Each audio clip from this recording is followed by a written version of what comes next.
All right. So this is my first, you know, like ever podcast episode on VR chat. Trying this out. Might iron out some things, but hi. My name is well, my real name is Ryan. Uh my chat name is Black Knight Jane, and um I have been a Christian for about 6 years, and I I feel like um I should be, maybe taping my thought processes on certain topics. If you don't like it, or my viewpoint isn't where you want what you want to hear, then I'm sorry. All right, so I'm gonna change up our conversation a little bit. So I feel like to get for people to get to know you, um, hmm what was your what's to say? Do you have a you what would you like to give a testimony of like how you came to Yeah, Christ? yeah, I'll give my testimony.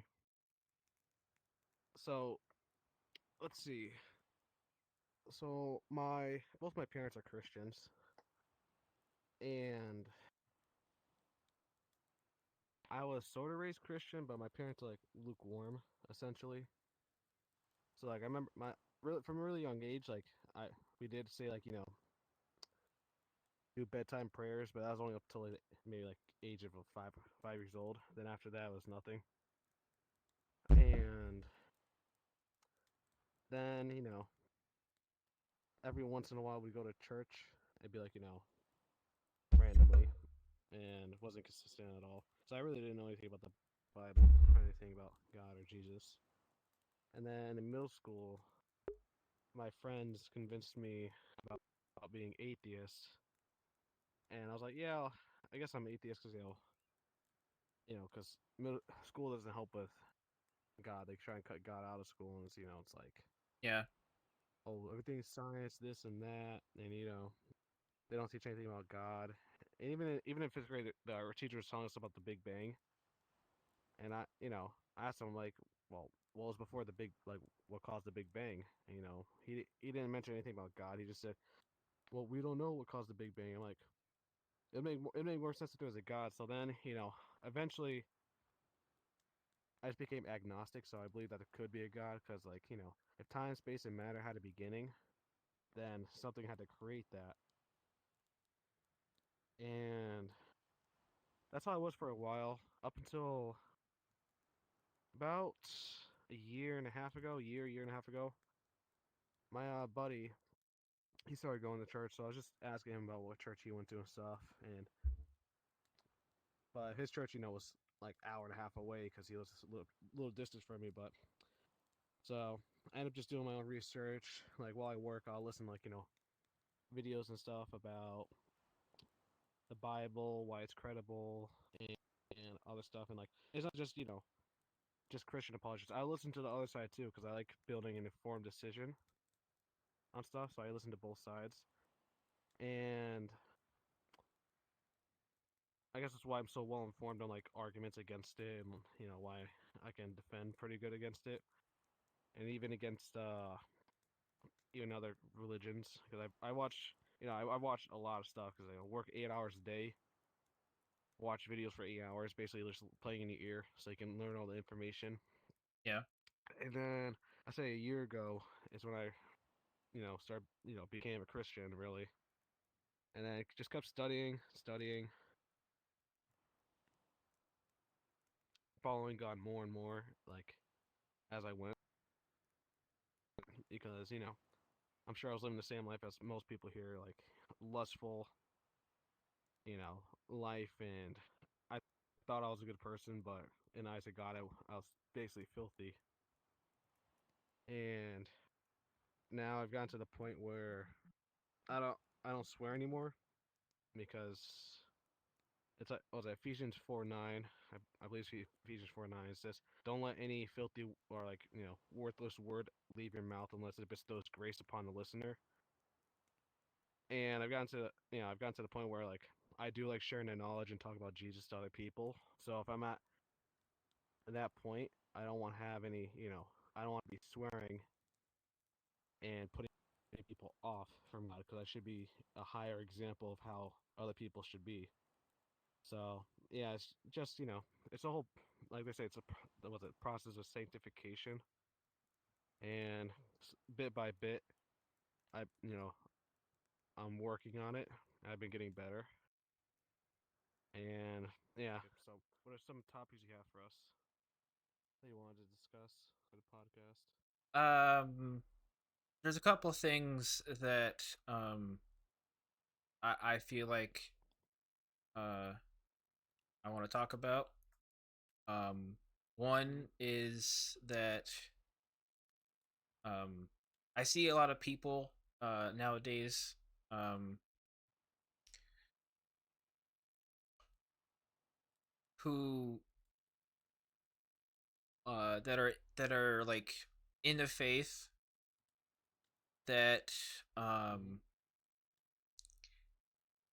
don't really, how can I say this?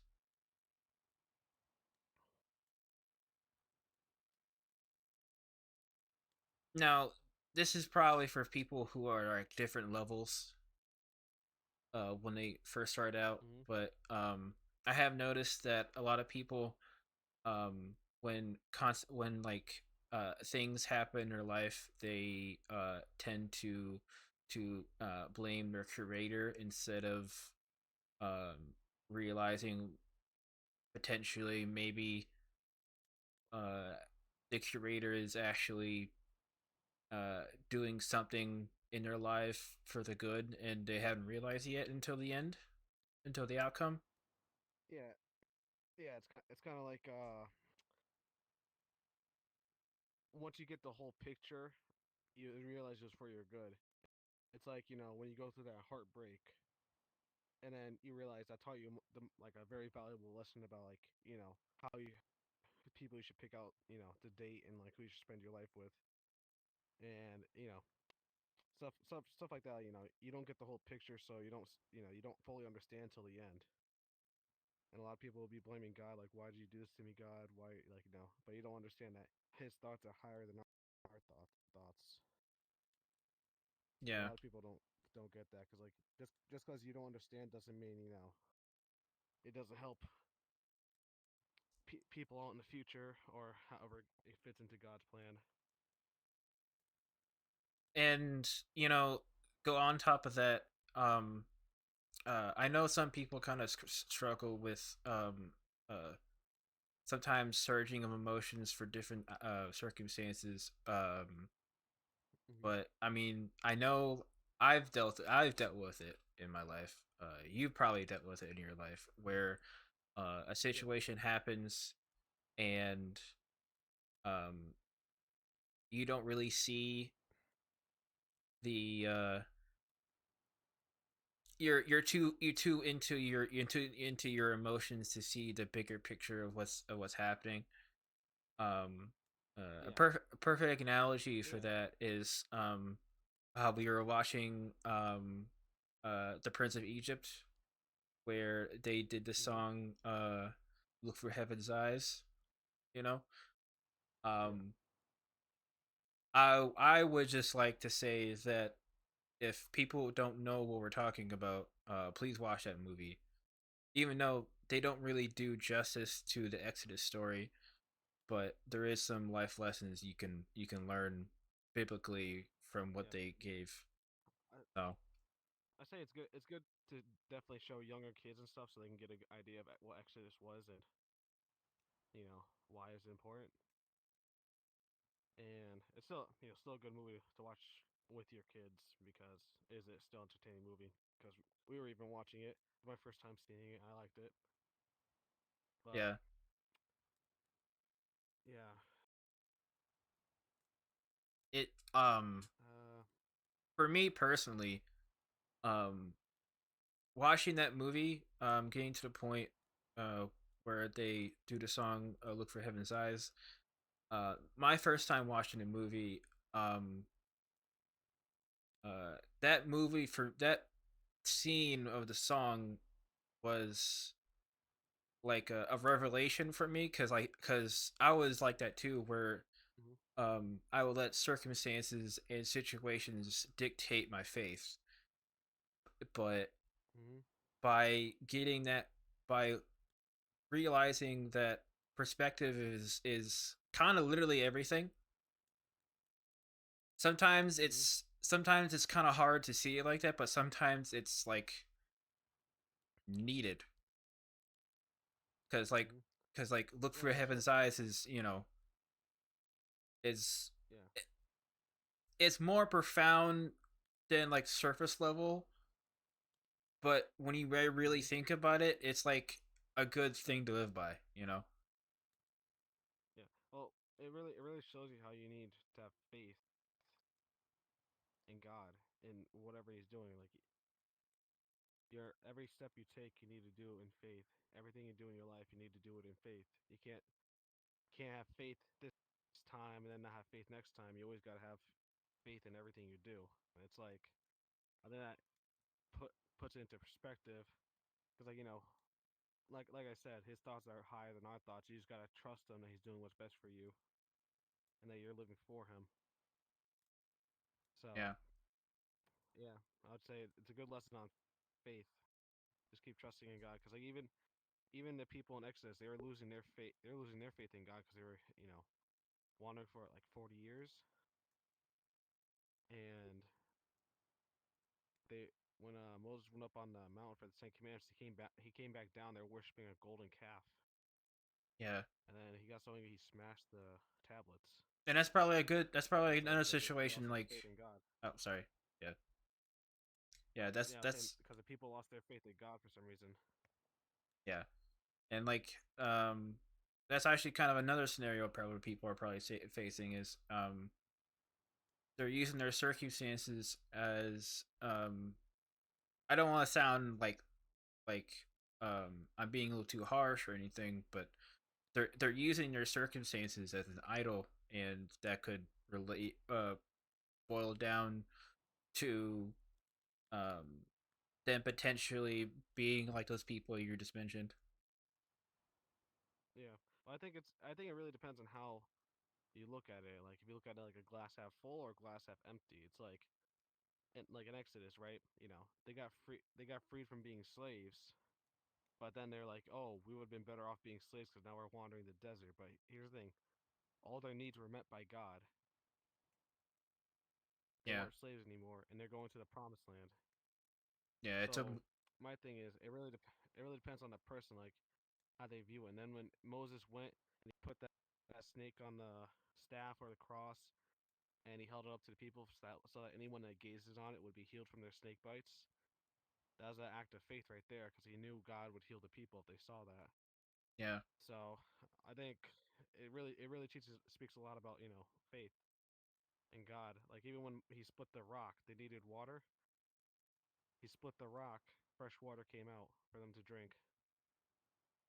yeah, So and I think a lot of people lack faith and they lose faith so easily. They lose heart, and they really just need to honestly just need to read their Bibles and just do some research. Like look at historical evidence, historical context, articles written outside the Bible that confirm Jesus and stuff, and learn, and that helps strengthen your faith to the point where it's unshakable. yeah. And also, I That's would been my probably experience. yeah, and also I would probably suggest that like um while you're also reading your Bibles, if you come across a pastor or a preacher of the word um that you constantly get revelation from, I would stick with Hmm. because for me, like I said before, many times, well, not many times, but like a good amount of times that I guess probably not to you, but to other people in the church, that um, there's from all the times that I've been a Christian and I've went to church, I've never really left missing something like knowledge wise, or it not fixed what situation I'm going through through the sermon and scripture. I've always come I've Mm. always been yeah, I've been blessed to be able to say that I've come across, pastors and priests that preach to, I feel like, to me, for what I'm going Yeah, through. But I know yeah. not everybody has that, luxury. But Mm. I think that just shows how God's working in your life, you know? Because if you're feeling convicted and like you're feeling like they're speaking directly to you with every sermon, I think that's the most important thing, you know? yeah. And like I just want to Because like yeah, I just want to like preference this by saying that when I'm saying that, I am not trying to be pretentious in any way. It's just my personal experience, and I love every minute of it, but I feel like I need to say that. So yeah, it's not anything, not anything crazy. I have had some, experiences that are interesting that I can't explain, which I believe is God. And it's true when they say, if you seek, you shall find. Because, like, never experienced anything like that before in my life, but for these experiences, which, Black Knights also experienced certain experiences too that he can't explain except for God. I mean, yeah, I mean, I've explained it a couple times to other content creators. Um, uh, Mm-hmm. Shout out to 50 Filthy Rags, Mo. That's one of his aliases. Oh, actually, I just met him. Yeah. I just met him earlier. Um, Yeah. I contacted him because he also goes to Meta, and he was doing a Mm-hmm. series on people he found in VR chat doing giving their testimony, and I hit him up to do mine, and um, my testimony is kind of out there a little bit. Uh, I don't really want to. I don't want to scare anybody or um, say what I experienced changes my perception of changes the perception of me from other people. Because I I try to keep myself as humble as possible, even from experiencing what I experience. I already told you, because it's a lot, but um, I'm s- I'm still kind of like grappling of what I saw and like what it means for me. And I will say this: it is kind of terrifying on the from the implications of what I saw. Um, but I feel like he showed me for a reason. Um, I already did my testimony on his. I'm using this to for people to go watch him, because honestly his videos are pretty good. So Mm.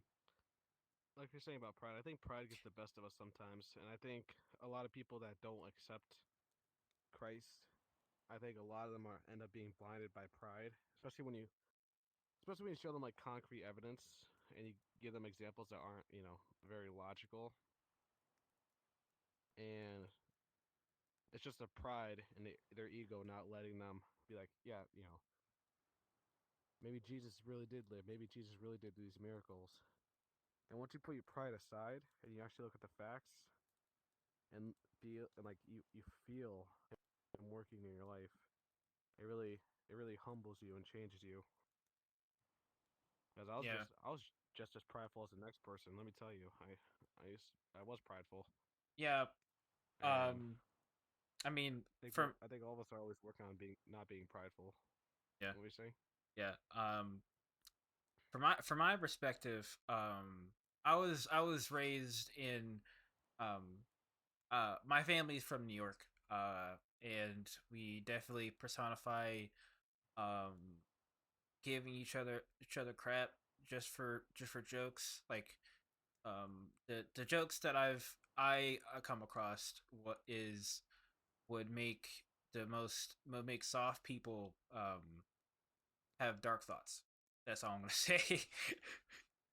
um because there's a couple of times where my brother would say things to me that any other person would just deck you in the face.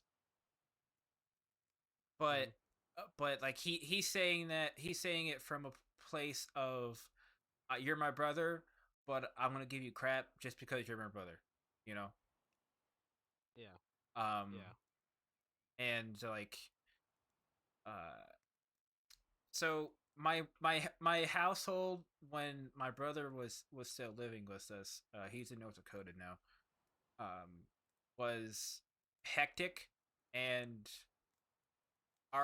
like arguments was like everywhere, but Hmm. weirdly enough, it was okay because Hmm. I I thought about I was in my head that they've shown love to me my entire life, so whatever they're saying jokingly to me doesn't matter, you know? Hmm. Because like I mean people might say, "Oh yeah, they're being really mean to you," and then they say nice things to you. They're definitely gaslighting you, but like I don't know how to describe it because yes, you're right. They are gaslighting me, but for some reason, I'm not mad. Like even when I before became a Christian, I was not mad because I fundamentally knew whatever they're saying to me was just a joke and nothing else. So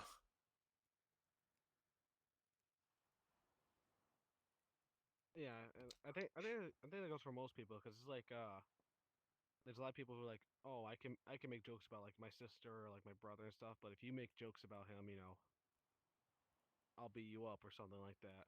yeah, It's like it's just because you guys are so you guys are so close, and I think that goes for a lot of families and yeah. stuff. I was Me, sorry. You can go. you can keep going. You can keep going. I mean, like, I was blessed to still have both of my parents when I was growing up the entire time.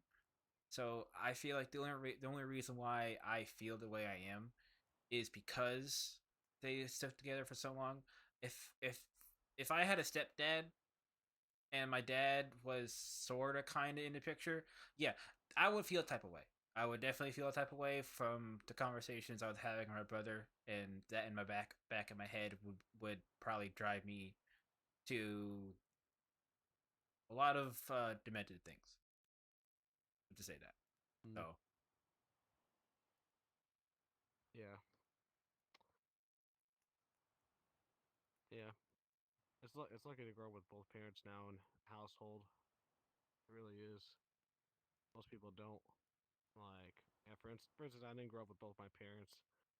I did have a stepdad for a little bit, and then he ended up running off to India and getting married that's a over weird place there. to run off to. Wow. Oh, he was an Indian dude, and I'm not Oh, Indian, oh, but Dang, I feel I'm My gonna brother's cancel my now. brother's stressed. No. What's it called? So he he was in my life for a while. So I had a family structure Yeah. going on until I was like maybe 14 years old. That's when he left, and then maybe when I was like 15. Maybe when I was 15, because we moved when I was 16, and yeah, so he left, and then he just left, didn't say nothing, and then we found out afterwards, and he came back, and I was like at the point where I was about to fight him. Like I Uh, was like, he found out about what? he's bigger than me. Like found out that he got married, and then he tried coming back here to America like that nothing happened. But I was like over there with like I don't know big piece of wood about to fight him, and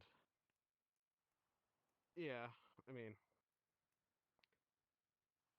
that was a pass, and I think it helped me for the better, grow as a person. All those experiences, because it's hard to explain. Like it teaches you. It made me more mature at a younger age, and I'm a lot more mature than people my own age. Yeah. And So like there's like a it's like a double-edged coin there sometimes I feel like because yeah, some people might say that you were robbed of your childhood and you had to grow up hmm faster than you're supposed to. Um yeah, but there's a blessing and a curse there at the same time. There's a blessing that uh not sound pretentious or anything, but I imagine when you were in school a lot of things that other people were doing around you, you realize early on that the things that they were doing is something that you probably should be a part of. well, I mean, it depends. Like, so I went to a trade school or trade high school at least, and for 4 years, I was doing carpentry, and I was at the top. I was at the top of my shop for all 4 years because I actually took it seriously. I was like, I want to do this when I get when I graduate, and probably for the rest of my life, because I rather work with my hands building stuff all day long versus sit behind a desk. Even when I was in elementary school, I'm like, man, I can't imagine sitting behind a desk all day. Like I'd rather be outside working, building stuff, doing stuff like that. So Okay. and originally I didn't even want to go to that trade school. My mom actually made me go, but really happy I went there because taught me my trade. Met some good people there, and yeah, I mean a lot of other kids, were really immature, and they still are because I still know them. They still are really immature, but it's yeah, I kind of got tired of it now because it's like you know we're we're adults now. We're like all 22. We're all well into our adulthood now. It's like grow grow up a little bit. We're not in high school anymore, and yeah, but that whole thing with my stepdad, I think it leads into an important topic to talk about is forgiveness. Because Yeah. I ended up forgiving him. I ended up forgiving all the people that did me wrong and stuff. And Which is very hard, I think you that's know. it is. And let me tell you, once you forgive something, it's like a weight gets lifted off your shoulders. And I heard I was watching a YouTube interview I think with it was Johnny Chang, and he used to be a Asian gang member who came to Christ. And he's telling a story about Oh yeah, I when he heard went about to a him. church. Yeah, and he the way the story the pastor told him really broke it down. I think it's really important for people to hear. So I think it's important to start with your parents because a lot of people hold resentment towards either a mom or dad. But don't go to your parents, saying, "Oh, I forgive you." Uh, Apologize first, because the main reason two people don't get along is because, oh, I think I'm right and you think you're right, so we won't get along. If I go up to you and I'm like, "Listen, I'm sorry I wasn't the best son. I'm sorry I wasn't the best person, best child. I'm sorry I did this, that, whatever you have to, say. You apologize first, and I can guarantee for most people, at least, or a lot of people, it will it will really do like miracles with your relationship, because I've seen it work miracles for people, and it's just a powerful thing to say, because if you can forgive someone and be the bigger person and just say you're sorry for it, everything else disappears. So if anyone's having issues with people like that, I'd suggest trying that. Forgiveness is really a powerful thing. It's like a weight lifts off your shoulder, because to not forgive someone, you hold resentment for them in your heart, and that takes effort. So Yeah. Um, you just gotta forgive. that kind of brings up a good point. I'm assuming I'm kind of I'm gonna do like uh devil's advocate here for a second. Um, what Hmm. would you say to someone who ent- uh entirely does not believe a single word you just said? It's their loss. Honestly, it is their loss. Do you have any wisdom for I people think like that? it says in the Bible, and I know if someone doesn't care about that, they probably don't believe in the Bible. But it says in the Bible, if you correct a mocker, it's Proverbs 9:7 through 12. So if you correct a mocker, they'll insult you and hate you. But if you correct a wise man, they'll thank you and they'll love you more, because you corrected them and they know they're corrected. So my question is, if you don't like the wisdom, are you a wise man or are you a mocker and a fool? So it really comes down to that. Yeah, because Are you a mocker or are you a fool? Are I've you a fool or are you a wise man? yeah I've never really came across someone who wouldn't really like um hearing someone's perspective or um Mm-hmm. um if they're dealing with someone that they really love and Mm-hmm. uh they done them wrong, because I met a lot of people. I've actually met a lot Mm-hmm. of people who they're so betrayed that the only thought they had was to be as petty as possible, or Yeah. um completely, you know, throw them to the wayside. uh And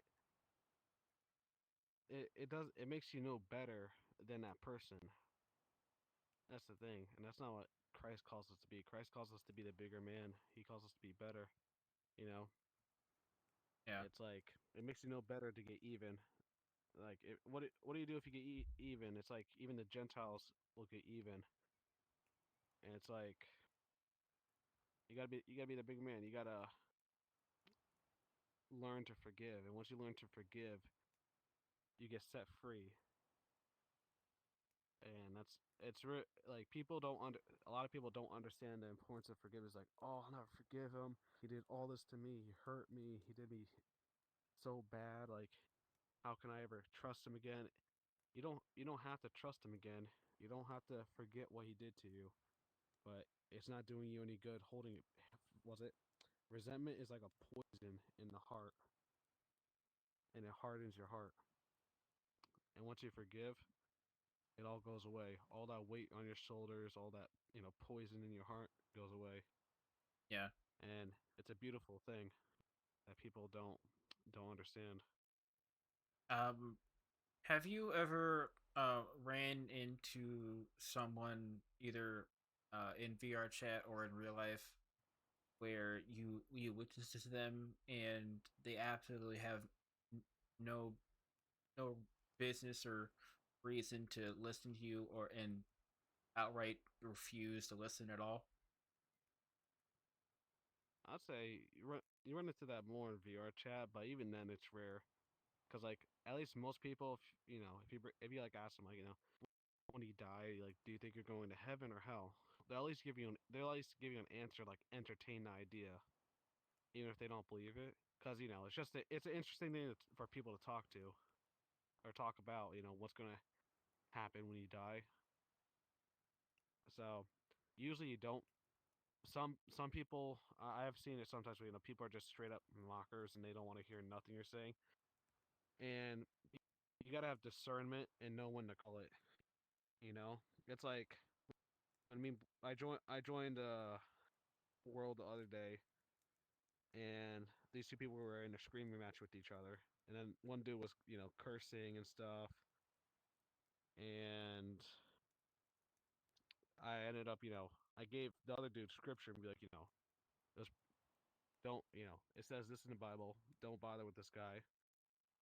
And the guy was wise, and he was like, he's like, yeah, you're right. He's like, thanks. He was saying you remember forever, and yeah, it's like if you run into those people, you got to use your discernment and just know when. But the thing is, people get so blinded by pride because like they want to prove they're right. But you got to realize you proving yourself right doesn't work because the other person's blinded by pride also, and they want to prove their idea, or they're just trying to rile you up. So don't let pride blind you. Just be able to tell when they're trying to rile you up, or they don't care and they're not actually going to take you seriously. You just gotta use your discernment and know when to cut it. It's like earlier before I joined in here. Actually, I met Mel. I was talking to him for a second. There's was it some Muslims in the Meta Church lobby, and then there's this Jewish guy, and he went up and he was talking to them. He was just talking to them. But me honestly, I lost interest in the conversation because my thing is you're not really gonna convert the Jewish guy into being a Christian. You're not gonna convert the Muslims into being a Christian. They got to come to that realization themselves. You can plant a seed, and once you plant the seed, you got to go. You're not there to water the seed. If you Yeah. plant the seed, leave. Let them do their own thing. You don't got to plant it, water it, harvest it. It's not your job to do that. Your job is to plant the seed. And I end up I end up just getting bored of the conversation because it's like basically just going back and forth. It wasn't arguing, but it's just going back and forth, and it's like we're not gonna see eye to eye on this. So really, there's no point arguing about it or talking about it with those Yeah. people. You want to go to the people who are actually genuinely interested And like because they're the ones that are more open to like it. you bring up a good point. Why do you feel like that people in VR chat are very disclosed to hearing about the gospel here? I think it's because they think they can act any way because it's considered a game. Which, in my opinion, I think you should still have manners and act right, even though it's in a game. It's a social game. It's come and meet people, and there's a lot of kids on here and stuff. Even adults. They come on here and they just act a fool. That's like the easiest way to put it. They act like fools on here because they think they can have no filter. They can say whatever they want. Like in that last instance we were in together, you know how many times I saw the N word written out? Yeah, and Now you tell me if swastikas. that person was in school right now, would they be writing out the N word or drawing swastikas on the board or on the walls? No. If you're not gonna do it in real life, don't do it in here. If you're not gonna act like that in real life, don't act like it in here. So, Yes, it's a game. But it's a social game. You don't act like uh, idiots. can I ask you another question? Yeah. Do you like the anonymity here, or do you not like it? because of that reason. Mm, I think it's a double-edged sword. Like me personally, I could take it or I don't care if people know who I am. I know for other people, like it can be a double-edged sword. Like because some people act like fools on here, but other people come on here to because they like the anonymity and it gets them to socialize and stuff. And it helps basically it can help us get the gospel out to more people if we go for people that actually want to hear. So I think because some of these people they'll be like some people have such bad social anxiety like they won't even go into a church, like they won't even think about it even though they're curious, and that'll kill it for them. But if you come in here where they feel comfortable and talk to them, just they'll be walking into a church, picking up a Bible, reading it, learning about God. So I think Yeah, it's a double-edged sword because some people think they can act any way when in real life they wouldn't act that way in real life and they'd actually listen to you. yeah, like there's So there's there's so many instances when we were at Meta Church a lot, and I've heard people who have visited for the first time and wonder if uh this is actually a real church or not. Uh, like you heard it too, right? yeah, yeah, And like yes, it is like treat it like one. yeah, um, I've also heard from other churches from different like congregations inside VR chat that people say that having church in VR isn't real church, or like virtual reality as a whole type of thing. Let me tell you, for some people, virtual reality is as real as it gets. So for those people, you can't say it's not real church. I said the only difference is you can't do a virtual baptism and you can't take virtual communion. That's the only thing that's different. Yeah, And I do recommend people go and go to churches in their local communities so they can get to know people in their own towns and get to know people in the local communities and build a relationship with them because I think in-person relationships are a lot healthier than online relationships. Like online relationships are perfectly fine, but say if my car broke down, I needed a ride to work, or I needed a ride to church, or like say I need I ran out of money and I need some food to feed my family or something like that. An online friend can't really help you out with those needs, but a good church community can because they're there to support each other and help each other. So I always do recommend people go and join their local church community, talk to people, get to know the pastor, get to know the people in the church, become friends with people.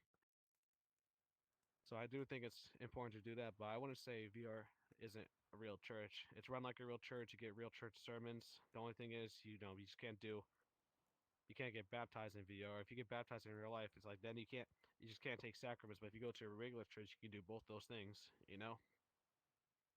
The Eucharist, that's the only sacrament I really believe in. I'm not Catholic, so, I mean, yeah, but I'm not Catholic either, but the only ceremony I also believe in too is communion. So yeah, com- communion and baptism, that's really the main two. Like I'd say you have to do. And even then, some people don't believe in that, you know. And I see why Pastor David is like don't argue doctrine and stuff in scripture, because like it gets it really is pointless to argue with people because most people aren't going to change their mind, and unless they're actually open, like if they're uh actually asking questions and they don't uh come like with if they don't come with loaded questions. yeah. And by the way, for anyone who's listening, when we're talking about Pastor David, we're talking about VR Victory Church. That's another church Yeah, that is an actual church, as they profess to be. We've been there yeah, a couple of times, and we don't really find anything wrong with what they're teaching, for the most part. yeah. No, I like the church. I like all the pastors and stuff. The people there are nice. And like I was saying, I understand why Pastor David's like, they don't argue any scripture because honestly, it's pointless. Like unless the person actually wants to know. Like say if I'm arguing, like say if I'm 20 years into this denomination, you're 20 years into that denomination, and we argue the Trinity, we're both not changing our minds. Yeah, You know, if because someone genuinely wants to know, we can have a discussion, but it's going to turn into a screaming match in the end if both of us think we're right. I mean, And honestly, there's it doesn't. sorry, What are you you can go saying? ahead. I mean, like, there's Uh, fundamental things that all denominations come in agreement to. Not all of them, but the yeah. majority of the most popular ones. There is Hmm. some like continuity things and minor tweaks and from here and there, but the mass majority of all of the most popular denominations believe the same Trinity. Hmm. Um, the only ones that I know Yeah. off a bat Well, is that differ from uh, the Protestant denominations are Messianic Jews. hyper gracers. No, actually, no. Hyper gracers are repentance. Their whole thing with that. Um, I'm not sure. I'm not sure what they believe about the I'm not. Trinity, I'm butchering that. It's uh but uh Jew. messianic. Yeah, yeah. Thank you. Thank you. Yeah. Here's my thing. Here's why I say it's pointless, right? Because so say one denomination believes that like, Jesus is like our God is three persons like they're one God and they separate into three people. Then another denomination believes God is three people, but it's one God, right? But it's they're all three separate persons and not just three parts of one person. My whole thing is, what's the point of arguing about that? Because it doesn't affect their salvation. But some people will be like, "Oh no, you're going to hell if you don't believe in this or that," like And I'm like, it really doesn't affect your salvation whether you believe it either way, Yeah. The only and thing. you're not going to convince the other person to believe it either another way. Yeah. The only thing that would affect it is um your perception of the Godhead. That's like the only thing you Mm. perceive it and see I it think in a different light than other denominations and other. I think it just comes down to a few crucial things for salvation. Like I think the main thing is repentance. If your church doesn't teach repentance, like hyper gracers don't, then I think that's what affects your salvation the most. And Yeah. I think Um. that's an evil doctrine. But it's like Could you, we can sit over here and argue about this and that all day long, and we're never going to come to a conclusion. could you give a definition of hypergracer? Hyper gracers believe that once you have faith that Jesus died for you on the cross, you are immediately saved, and nothing you can do will ever remove your salvation. So you can become an atheist, you can blaspheme God, and you'll still be saved. You can turn your back on God. You can do anything. Like you can keep living in sin, whatever. But oh no, Jesus died for me on the cross. You can believe that at one point and then not believe that later in your life and still go to heaven. That's what verses believe, and that's just that's the easiest way to put it. That's exactly what they believe, and in my opinion, that's a dangerous doctrine to teach because the Bible clearly teaches, repentance. It's like read Hebrews 10:26 to 29. That talks very clearly about if you keep living in sin and what will happen. Yeah. So if anyone's curious about that, just read that. And then Jude 1:4. Jude 1:4 is a prophecy from it says prophecy from long ago in the prophecy. And it's basically talking about people that uses God's grace as a license to sin or lasciviousness, which is evil and wicked acts. And then the NIV is license says license to sin. So you know they already knew these people were coming. So it's been foretold. So yeah, I don't have much else to say on that. It's like in the other day, like there's got like they come to other churches trying to start arguments with with people and try and convert them to hyper grace and yeah, Yeah. I mean, I have nothing else to say about that. we've ran into Hep Graces in the past, and that's what you're describing about them Yeah, coming to our church or Victory those Church or those you know. those those two people they changed their names because they kept they got kept getting kicked or whatever, and then now they're last time I saw them was yesterday in Victory Church with different names but same people trying to argue with Pastor David about hyper gracers, and he didn't he's like the dude's like I'm a hyper gracer. He's like I don't even know what a hyper gracer is, but you're not gonna be arguing here. I thought that was funny, but yeah, like they just go and so discourse essentially in the church. Yeah, So don't be like that. Bible the Bible specifically says do not go to other denominations and start arguing. There's no point in it. You yeah. guys got to be one united church body, And that's another thing and that like there's that's another thing that we struggle with. We can't. I mean, I mean, you know, doctrine and like theology is one thing, but if you take a particular doctrine and make mm, it that your whole church identity, you're missing the bigger mm, picture of everything. yeah, yeah. I don't know, cause here's the thing, right? I uh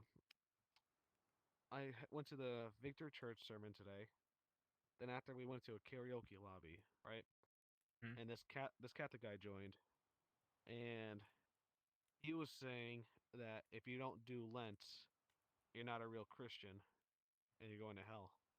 And so I went up to him and I said, how are you gonna say we're not real Christians because we don't do Lent when in the Bible it doesn't say anywhere in the Bible we have to do Lent, and that's a man-made tradition right there from the Catholic Church that Jesus came and he destroyed all those man-made traditions. Like where in the Bible does it say you have to do Lent? And I told the dude I'm like don't come in here to a non-Catholic server saying everyone here is not Christian unless they do Lent. Yeah, Like it's just like I told him like you're not even supposed to be arguing this stuff about other denominations like it says in the Bible, and especially you're coming in here trying to call people non-Christians because they don't do Lent. And I'm like that's really ignorant, and it's just not right. And he's going against what the Bible says to do just by doing that. yeah. It's like I don't go to any other church and I don't call people non-Christians just because like I never even said I never even said the hyper grace. I never called them non-Christians because I believe there's saved people in every single church. I believe there's people that do follow the right stuff in every single church. You know, like But the old saying, they're you know them by their fruits. You know. yeah, exactly. So you'll know them by their fruits. It's like if you go to this church, you see the people are producing this fruits. You go to another church, you see some people are producing this fruits. But if you go to one church and no one's producing any fruits, you could tell by their fruits. Yeah, and like So look at each individual person. and It's like that. I mean, Sorry, you can go. you, like I was saying, even in the Catholic Church, I can guarantee you like half those people are lukewarm. Just like in my church, I can guarantee you like half the people are lukewarm. You know, it's it's just every church people will always be people. People will always be people. That's what people got to understand.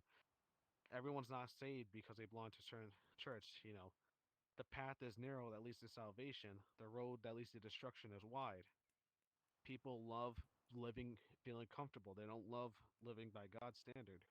Yeah, So I think people are saved in all these different churches. But I think, it depends on person to person how much they believe in God and how much, they follow God.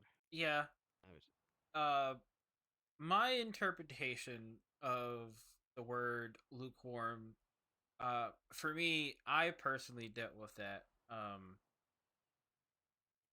I feel like um, it's a stage in when you first get saved, but it shouldn't be a stage Hmm. where you live in the entire time. You know? Oh yeah, I agree. I agree with that. Like it is a stage like when you first get saved, you're lukewarm. But here's my thing: once you really get saved and get into it, it's like a fire is lit inside you, and you become righteous. And you can't you can't put out that fire easily. Yeah. So and my thing is, a lot of these people in churches are lukewarm. Like they think just because they go to church every Sunday that they're saved. They think just because oh, I put something in the basket, I'm good. God's got me. No, that's not that's not how it works. It's like how are you helping your neighbors? How are you helping the homeless? How are you teaching other people about God? How are it's like Pastor Lou says, like how are you going to be eating steak while your neighbors are over there eating out of cans because they can't afford food because they got to pay the mortgage, you know? It's like it all it all And depends this on your fruits. It's like, how and this kind of boils back to what we're talking about with perspective with looking through God's eye. You know, mhm.